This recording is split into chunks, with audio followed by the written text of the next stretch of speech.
ಮುಂಗಾರು ಮಳೆಯಲ್ಲಿ ನೆರೆ ಸೇರಿದಂತೆ ಮತ್ತಿತರ ಅವಘಡಗಳಿಂದ ಜನಜಾನುವಾರುಗಳಿಗೆ ಸಾವು ನೋವುಗಳು ಆಗದಂತೆ ಹಾಗೂ ಆಸ್ತಿ ಹಾನಿಯಾಗದಂತೆ ಅಗತ್ಯವಿರುವ ಮುನ್ನೆಚ್ಚರಿಕೆ ಕ್ರಮಗಳನ್ನು ಕೈಗೊಳ್ಳಬೇಕು ಎಂದು ಮಹಿಳಾ ಮತ್ತು ಮಕ್ಕಳ ಅಭಿವೃದ್ಧಿ ಸಚಿವರು ಹಾಗೂ ಜಿಲ್ಲಾ ಉಸ್ತುವಾರಿ ಸಚಿವರಾದ ಲಕ್ಷ್ಮೀ ಹೆಬ್ಬಾಳ್ಕರ್ ಅವರು ಅಧಿಕಾರಿಗಳಿಗೆ ಸೂಚನೆ ನೀಡಿದರು.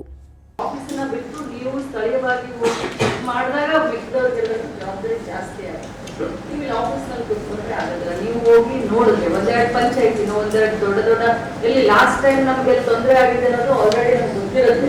ಆ ಜಾಗದಲ್ಲಿ ಹೋಗಿ ನೀವು ಇನ್ಸ್ಪೆಕ್ಟ್ ಮಾಡಿದಾಗ ಇನ್ನು ಮಿಕ್ಕಿರುವಂತ ಅಧಿಕಾರಿಗಳಿಗೆ ಒಂಥರ ಭಯಾನೂ ಇರುತ್ತೆ, ಒಂಥರ ರೆಸ್ಪಾನ್ಸಿಬಿಲಿಟಿ ಜಾಸ್ತಿ ಆಗುತ್ತೆ. ಸೊ ನೀವು ಕೂಡ ಹೋಗ್ಬೇಕು, ಸ್ಥಳೀಯವಾಗಿ ಅದನ್ನ ಇನ್ಸ್ಪೆಕ್ಟ್ ಮಾಡ್ಬೇಕು.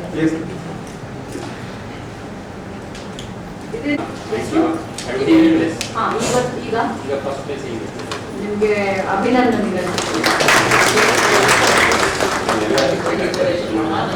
ಅದನ್ನೇ ನೆನಪು ಮಾಡ್ಕೊಂಡೆ ನಾನು. CM ಸಾಹೇಬ್ರು ಅವತ್ತು ಮಾತಾಡಿದ್ರು, ಅದಕ್ಕೆ ಕೆಲವು ಶಾಸಕರು ಕೂಡ ಅಬ್ಜೆಕ್ಷನ್ ಹಾಕಿದ್ರು. ಬಟ್ ಹಾಗೇ ನೀವು ನೋಡಿ ಮತ್ತೆ ಮೊದಲನೇ ಒಂದು ಇದಕ್ಕೆ ತಗೊಂಡು ಬಂದಿದ್ದೀರಾ. ಜಿಲ್ಲಾ ಉಸ್ತುವಾರಿ ಸರ್ಕಾರದ ಪರವಾಗಿ ನಿಮಗೆ ಅಭಿನಂದನೆಗಳನ್ನ ನಿಮ್ಮ ಇಲಾಖೆಗೆ ಎಲ್ಲ ಸಿಬ್ಬಂದಿಗಳಿಗೆ ಹೇಳ್ತೀರಾ. ಬಸ್ ನಮ್ಗೆ ಸಾಲ್ತಾ ಇಲ್ಲ, ಬಸ್ ರಾಜಮೂರ್ತಿ ಅವರು ಹೇಳ್ತಾರೆ ಎಷ್ಟು ಪರ್ಸೆಂಟೇಜ್ ಆಗಿದೆ?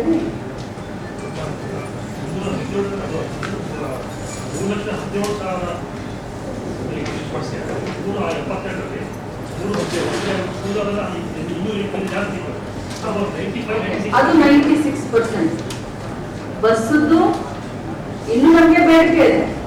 ಶಕ್ತಿ ಯೋಜನೆಯಲ್ಲಿ ಅದು ನಮ್ಗೆ ಬೇಡಿಕೆ ಇದೆ. ಗೃಹಲಕ್ಷ್ಮಿ ಅಂದ್ರು 98%, ಹಾಗಾದ್ರೆ 99%. ಸರ್ಕಾರಕ್ಕೆ ಒಳ್ಳೆ ಹೆಸರು ಕೊಡುವಂತ ಜನಪ್ರಿಯ ಯೋಜನೆಗಳಂತ ನಾವು ಹೇಳ್ತೀವಿ. ನಾವು 98 ನಾವು ಎಲ್ಲ ಅಧಿಕಾರಿಗಳಿಗೆ ಬೆನ್ನತ್ತಿ ಮಾಡ್ತೀವಿ. ಬಟ್ ರಿಸಲ್ಟ್ ಮಾತ್ರ ಏನ್ ಬರ್ತದೆ?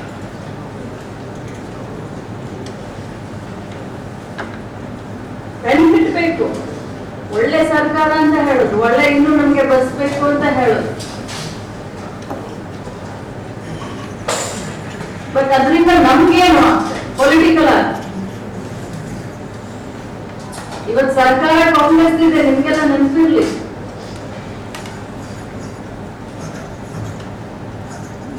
ಇವೆಲ್ಲ ಸರ್ಕಾರಿ ನೌಕರಸ್ಥರು.